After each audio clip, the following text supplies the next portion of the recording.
Bom, graças a Deus nós estamos aqui para o nosso curso básico em teologia e a matéria agora é Cristologia, Introdução à Cristologia. Por se tratar de um curso básico, os irmãos vão precisar buscar aperfeiçoamento. Tem um livro que eu indico para os irmãos se aperfeiçoarem, tá bem? Cristo na Teologia do Paulo, também vou passar para a mão dos irmãos, é do Alistair Folks. O Alistair Folks demorou 30 anos para escrever esse livro aqui. Então ele é um livro que ele fala da Cristologia de Paulo, não é a Cristologia do Novo Testamento na sua totalidade. É o que Paulo falou, não é tudo o que Paulo falou, muita coisa. Então quando os irmãos forem buscar algum livro, procurem livros que falem especificamente de Cristo, aí é Cristologia. Se os irmãos quiserem conhecer mais ainda, aí os irmãos podem comprar livros chamados de Metodologia do Novo Testamento. Se os irmãos comprarem um livro chamado Metodologia do Novo Testamento, ele dá 3 desse daqui. Aí é para entender um pouquinho mais o Novo Testamento, tá bem? Aqui por enquanto é só Cristo na Teologia do Paulo, que é o Sir Folks. Hoje nós vamos começar essa matéria de Cristologia, que ela é fundamental para a teologia, fundamental. Vocês podem ver que nós estamos seguindo uma metodologia. Falamos de bibliologia, falamos de teologia. Sábado a gente volta para a segunda parte da aula de teologia e hoje é a primeira parte da aula de cristologia. Nós estamos trabalhando aí essas duas matérias, tá bem? Depois a gente vai para a pneumatologia, que é a matéria que fala sobre o Espírito Santo. Então nós estamos aí na introdução. E o primeiro assunto, vamos falar sobre a pré-existência de Cristo. Cristologia é a matéria que ela se centraliza em falar exclusivamente de Cristo. Nós temos entre Gênesis e Apocalipse para falar de Cristo, mas ele é um mistério tão grande, tão gigantesco, tão tremendo, que a própria Bíblia diz o seguinte, que se pegassem todos os livros do mundo para escrever só sobre Cristo, o mundo não caberia. É uma figura de linguagem do apóstolo João para dizer que a letra do papel não contém o Cristo. Cristo está para além da descrição, além da teologia, além do pensamento, além da pregação, bem, além do sentimento. Cristo foge da nossa compreensão. Mas a gente tem algum bom material para começar a falar sobre o assunto. Aí surge a pré-existência de Cristo. Temos aqui o primeiro texto das Escrituras. Se fosse para começar a escrever o Novo Testamento em ordem cronológica, seria essa daqui, esse versículo, tá bem? João capítulo 1, versículo 1 e 2, onde a gente lê: No princípio era o Verbo, e o Verbo estava com Deus, e o Verbo era Deus. Ele estava no princípio com Deus. Esse versículo simples, irmãos e irmãs, ele é o mais complicado de todo o Novo Testamento. Todo. Você lê todo o Novo Testamento e aqui está o versículo mais complicado de todos, porque ele afirma, Pai do Senhor, ele afirma que Jesus é Deus. Ele afirma. Aqui está em bom português, tá bem? A maioria das traduções em português chama Jesus de Verbo, tá bom? No princípio era o Verbo estava com Deus e o Verbo era Deus. Então vocês vão separar aqui as sentenças, tá bem? Ó, aqui é uma sentença, ó. No princípio era o Verbo, vírgula, é uma sentença. Poderia parar por aqui. Aí tem uma segunda sentença. E o Verbo estava com Deus. Olha o verbo aqui, ó. Verbo estar, tá vendo? Ó? Era, estava. Ó, era o Verbo, estava com Deus e o Verbo era Deus. Terceira sentença. 3 sentenças e um só versículo. Aqui dá para fazer a pregação de 2 horas, tranquilo, e não esgota, tá bem? É 2 horas para fazer a introdução, cansar o povo mesmo, cansar o povo. É que o nosso povo não suporta, tá bem? E os pregadores também não têm tanta competência assim para poder falar disso aqui, nem os pregadores, nem os professores de teologia. Nós temos a simplicidade de dizer que nós estamos mexendo com um mistério. Quem participou da aula de teologia na semana passada viu que nós estamos envolvidos em um mistério. Fala um monte de coisa, mas fica patinando no gelo, porque a gente vai longe e não vai a lugar nenhum, sabe? É a visão de Ezequiel. Nadou e estava no tornozelo, né? Depois ele nadou, estava lá no joelho. E não tem como. Deus é um oceano profundo. Então a gente tem 3 sentenças aqui. No princípio era o verbo. Aí você tem que pensar, o que é o princípio? O que ele está chamando de princípio? Tá bem? E o que ele está chamando de verbo? Por que Jesus estava no princípio como verbo? O que é verbo? Não sei o que é verbo. É uma palavra que está mostrando ação. É isso que quer dizer? Não, não é isso, tá? Não é isso. E o verbo estava com Deus, quer dizer que ele estava em algum lugar. Que lugar? Deus. Ele não estava em um lugar físico, geográfico, 3º céu, 4º céu, 7º céu, 1000º céu. Ele não estava no céu, ele estava em Deus. Não havia céu. Bom, não havia. Céus e terra são criação. Cristo é pré-existente. Esse aqui é o tema da nossa aula. Nós estamos falando sobre a pré-existência de Cristo. E por que pré-existência? Porque a existência dele é marcada no dia que o Espírito Santo traz ele para o mundo. Existência é a partir do nascimento. Antes do nascimento, pré-existência. Quem não nasceu não existe. Cristo, ele existe a partir do nascimento. Agora, antes do nascimento, ele pré-existe, tem uma pré-existência. Quem diz isso para nós? A Bíblia. A Bíblia que nós cremos, ensinamos, e se esse livro aqui não for verdadeiro, nós estamos perdidos. Que é um bando de mentiroso, entendeu? Enganando um bando de gente bobo, que não consegue pensar por si só. Ou esse livro é verdadeiro e nós estamos com a verdade, ensinando a verdade para as pessoas, ou então a gente somos os mais charlatães do mundo, pior que os muçulmanos, porque a situação aqui é crítica. A Bíblia diz que Cristo existia como verbo, junto com Deus, e ele era Deus. Ele estava no princípio com Deus. João capítulo 1, versículo 1 e 2. Eu inventei de fazer um estudo só sobre esse versículo, só sobre o João capítulo 1. Aí eu comecei a fazer algumas palestras. Aí a primeira série de palestras deu 12 palestras, de quase 40 minutos cada uma. Eu pensei que eu ia conseguir sair do versículo 1. Aí eu fiz uma segunda série de palestras, né? Se a irmã quiser chegar a carteira um pouco para cá, bom, pode chegar. Pode espalhar a carteira à vontade. É assim que eu faço quando eu vou na faculdade também. Vou ficar olhando para a carteira do professor. Aí eu fiz uma segunda série de palestras. Aí deu mais 12 palestras e não consegui sair do versículo 1 de João capítulo 1. Aí eu fiz mais 12 e ainda não saí. Aí eu fiz mais 12 e não saí. Aí eu desisti. Desisti que eu estava ficando cansado, que eu não conseguia sair do capítulo 1 de João e avançar, porque é muita coisa para falar sobre o verbo.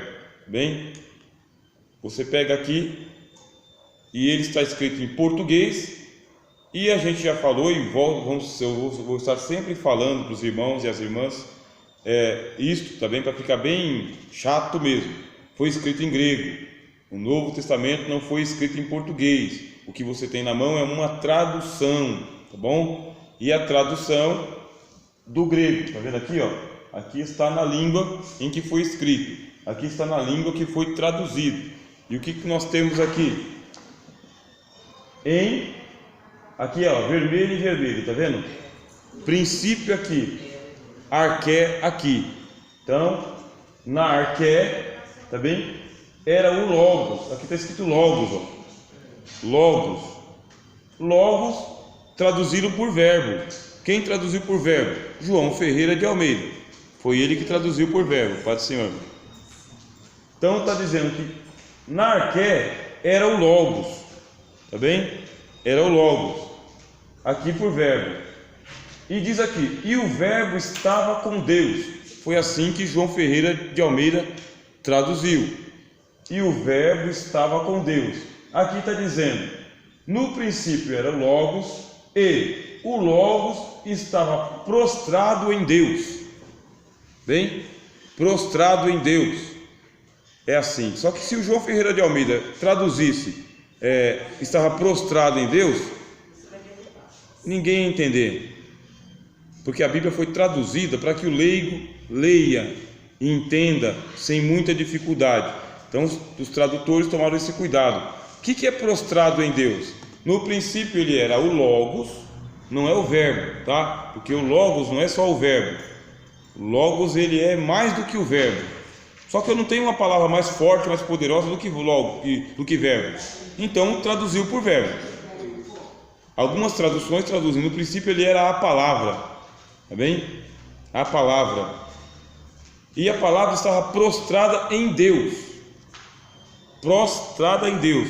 Algumas traduções diziam assim: ele estava voltado para o Pai, voltado para o seio do Pai. Então você pega uma pessoa, que é o Pai, você pega o Filho, tá bem? E o que o Filho está fazendo? O Filho está prostrado, encostado, tá bem? Encostado em Deus, prostrado aos pés de Deus. Só que Deus não tem pé, tá bem?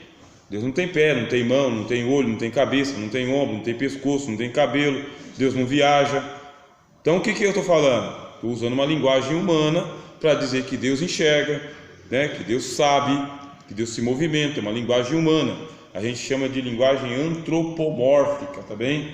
Linguagem humana para atribuir a Deus uma forma humana para a gente poder entender um pouquinho, porque o certo não era isso, né? Mas a gente não tem outra linguagem. Então o que acontece? João, pelo Espírito Santo, está dizendo que Cristo, em forma de Logos, de palavra, ele estava no seio do Pai, reclinado ao seio do Pai, prostrado em Deus, na direção de Deus. É assim, um virado para o outro, um de frente para o outro. Essa que é a ideia. O filho contemplando o pai e o pai contemplando o filho, um olhando para a face do outro eternamente, tá bom? Não tem como eles virar para a direita e esquerda, porque Deus não tem direita e esquerda. Deus não pode olhar para cima porque não tem ninguém acima dele, nem abaixo porque não tem ninguém abaixo dele. Deus não pode olhar para trás porque não tem costa, não tem ninguém atrás dele e nem ninguém na frente dele. Então a figura de linguagem diz que o Cristo está contemplando o Pai e o Pai contemplando o Filho, um olhando para o outro, em amor, tá bem? Em amor, um amando o outro, contemplando e admirando mesmo, sabe? Admirando, amando e amando infinitamente, amando sem limite. O Pai admirando o Filho e o Filho admirando o Pai. Não precisa voltar. E lógico que tem a pessoa do Espírito Santo, que faz parte da Divina Trindade, e o Espírito Santo está presente ali. Ele não é mencionado, mas o Espírito Santo está ali. É o Pai, o Filho e o Espírito Santo fechados em uma só contemplação, tá, irmãos? Contemplação, um admirando o outro, um amando o outro, bem? E um em perpétua adoração. É uma perpétua adoração. A Trindade, Pai, Filho e Espírito Santo, é uma adoração perfeita, onde o Espírito Santo e o Cristo adoram o Pai, e assim por diante. Bom, é isso que está escrito aqui no versículo em grego, ó. Na arqué. O que é arqué, meus irmãos? Arqué, quando vocês veem uma arquitetura, vocês veem uma arquitetura, vocês veem um prédio, né? E o prédio tem uma arquitetura, porque teve um arquiteto, tá bem? O que é o arquiteto? É o cara que começou a rabiscar o negócio. Esse é o arquiteto. Então ele começou a rabiscar lá como que seria o prédio, saiu da cabeça dele. Ele está no princípio. E o arquiteto ele vai acompanhando o passo a passo, né? Depois vem o engenheiro e assim por diante. Então o que é arqué? A nossa Bíblia diz que é o princípio, tá bom? Princípio. Algumas Bíblias traduzem começo, outras mais ousadas traduzem por antiguidade, mais ousadas. O que é arqué? É a fundação. Lá na fundação, sabe? Lá no rascunho, lá no esboço, antes de vir para o papel, lá na mente, na ideia, antes de qualquer coisa, ele já era a palavra, ou ele era o verbo. Então ele falava com o Pai. Não é que ele falava usando o português que nem eu estou usando aqui. É um diálogo eterno, mas é um diálogo em silêncio, tá? Não é um diálogo que se olha em palavras, é uma prostração, é uma contemplação. É olhando para o Pai, falando com o Pai sem usar palavras. É assim que é a Trindade. Não precisa usar a palavra, porque a palavra limita, tá bom? Toda vez que eu uso uma palavra, eu tenho que definir. Se eu defino, eu coloco um fim. Por isso, ele não pode falar ao Pai com palavras, mas ele fala na linguagem de Deus. Só Deus fala com Deus, bom? Só o Verbo fala com Deus na linguagem de Deus. E nós falamos na linguagem do jumento, entendeu? Do jumento que fala com Balaão. Essa é a linguagem que a gente usa. É um verdadeiro beabá, meus irmãos.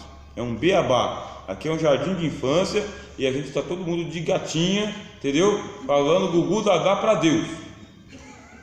Isso é uma vergonha. O máximo da nossa intelectualidade é linguagem de jardim da infância. Só o Cristo fala a linguagem do Pai. Só o Cristo é o Verbo. Eu não sou o Verbo. Então ele é um verbo. E com um verbo, uma palavra, ele fala com Deus. Eu preciso de quantas palavras para falar com os irmãos? Dizem aí, não sei se é verdade, que eu pronuncio cerca de 25 mil palavras por dia. Eu que sou homem, né? Diz que as mulheres usam 35 mil palavras para falar a mesma coisa que eu, né? Dizem aí que as mulheres precisam de 10 mil palavras a mais para falar a mesma coisa que o homem. Veja só. Eu preciso de 25 mil palavras por dia. Cristo precisa de uma palavra. E com uma palavra ele fala mais do que todo mundo. Ele é o Verbo. O Verbo, prostrado, contemplando, falando a linguagem de Deus. Então, ó, na arqué, lá na fundação, lá no rascunho, na ideia, tá? Era o Logos. E o Logos estava prostrado, ó, tá vendo? Ó?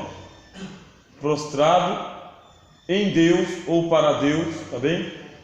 E Deus era o Logos. A nossa tradução é: e o Verbo era Deus, ó. E Deus, tá vendo? Era o Logos. E Deus era o Logos. Aí diz: ele estava na arqué prostrado em Deus. Lá na arqué, ele já estava prostrado em Deus. Ou já estava no projeto, no plano de Deus. O que os nossos teólogos fizeram? Quando eu falo os nossos teólogos, é o pessoal que começou a pensar cristologia além do apóstolo Paulo. Quem que eu estou falando? Estou falando dos pais da igreja, bem? Os pais da igreja. Pais da igreja são aqueles teólogos do segundo século, gente que nasceu depois de Paulo, João e Pedro, bom? Lá no segundo século. Esses primeiros teólogos, eles pegaram um problema seríssimo, porque o Evangelho de João diz que Jesus é Deus. E se o Evangelho diz que Jesus é Deus, eu preciso entender como que ele pode ser Deus se só existe um Deus. Aí surgiu a polêmica da Trindade. Polêmica. E houve um teólogo chamado Tertuliano, tá bom? Tertuliano, formado, advogado. Ele foi o primeiro teólogo a usar a palavra Trindade. Bem? Trindade. Ele diz: nós cremos em Deus em Trindade. Trindade na unidade. Um só Deus, 3 pessoas. E isso aí pegava fogo, porque o pessoal queria dizer: não, o Cristo não é Deus, Cristo é um Deus. Pegue lá a tradução do Novo Mundo das Escrituras Sagradas das Testemunhas de Jeová e você vai ler lá um Deus, e ainda com D pequenininho, tá? D minúsculo. Está dizendo que Jesus ele foi criado um Deus, um deusinho, um Deus menor. Ele nunca fala não. Aí a heresia come solta, por causa que tem que ler Bíblia, meu. Tem que ler Bíblia e tem que ler muito, porque não é fácil. Os primeiros pais da igreja disseram: eu não vou chamar Jesus de Deusinho, ele é Deus, porque o evangelista João chamou ele de Deus. Olha lá. E o verbo era Deus, ó. Lá na arqué, ele estava prostrado em Deus. Prostrado. Ou voltado para Deus. Ou abraçado, agarrado com Deus. Sabe aquela cena do Evangelho de João, em que o discípulo amado está no seio do Cristo? Essa é a mesma imagem do João capítulo 1, tá? Então ali o discípulo amado representando o Cristo e o Cristo representando o Pai. É a cena da ceia, é a cena da eternidade. É o Cristo no seio do Pai, agarrado nele, tá? É agarrado mesmo. Esse aí é o Evangelho de João. Os 21 capítulos do Evangelho de João, que dá trabalho. Dá muito trabalho, graças a Deus, né? É bom que dê trabalho mesmo para a gente tem alguma coisa para fazer de útil na vida, né? Então, esse aí é o problema que nós temos. E os pais da igreja tiveram que dizer o seguinte: se ele é Deus, ele teve algum princípio? Ele teve arqué? Ele teve arqué? Aí os teólogos tiveram que dizer o seguinte: Cristo, ele é o verbo eternamente gerado, meus irmãos. Eternamente gerado. Como assim?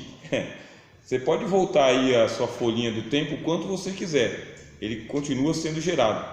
Ele é gerado para trás e ele é gerado para frente. Ele é eternamente gerado. O Filho é gerado no seio do Pai. Eternamente, ele não tem princípio. O Cristo não tem princípio. As coisas têm princípio, mas o Filho não tem princípio. Isso aí é matéria que a gente chama de ortodoxa, tá bem? Isso é ortodoxia. Aí teve um diácono chamado Atanásio, e esse diácono Atanásio, ele teve que participar de um concílio para poder defender a doutrina da Trindade, porque naquele tempo havia um presbítero chamado Ário, e esse presbítero ele acreditava mais ou menos igual a Testemunho de Jeová, que Cristo foi gerado por Deus a partir do princípio. Aí chama-se arianismo.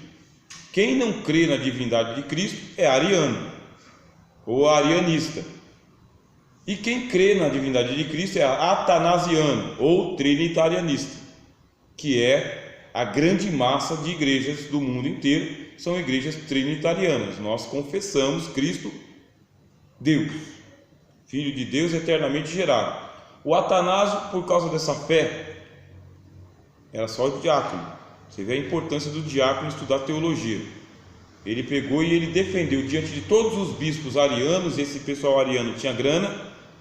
Como eles tinham grana, eles compravam pessoas ou influência, e além de serem piedosos também. Esses arianos perseguiram Atanásio. Ele foi desterrado 5 vezes. 5 vezes ele foi banido, mas ele não negou, foi até o fim. Traziam ele de volta, ele: Cristo é Deus. Está de novo para o cativeiro. Aí depois traziam ele de volta: não, Cristo é Deus. E ele defendia com eloquência diante dos maiores teólogos da época o trinitarianismo, até que no concílio de Nicéia, em 325 depois de Cristo, o trinitarianismo se tornou doutrina oficial de todas as igrejas, e os arianos tiveram que retirar a bandeirinha deles e diminuir a influência. Mas aí já é a história da igreja, a gente vai chegar lá, permitindo Deus. Bom, então um pouquinho de história. O que nós temos aqui? Nós estamos com um mistério, meus irmãos. Essa doutrina é um mistério. Mistério não se explica, tá bom? Mistério é só para embolar o meio de campo mesmo. Você vai para lá, vai para cá, mas nunca faz o gol. Sabe aquela partida que não tem gol? Chato, né? No futebol é chato, mas aqui você fica no campo de Jesus, corre atrás da bola a vida toda, não faz um gol sequer.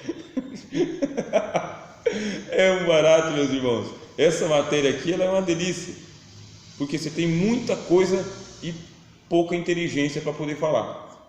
Tem muita coisa que está revelado e a gente tem pouca inteligência ou pouca habilidade, e às vezes também pouco investimento, não é? Pouco investimento. Eu vou fazer aqui uma pequena pausa e assim eu já recebo os irmãos que acabaram de chegar e a gente já dá continuidade, que é muito assunto, e se eu deixar o vídeo muito longo também os irmãos ficam sem tempo para assistir depois.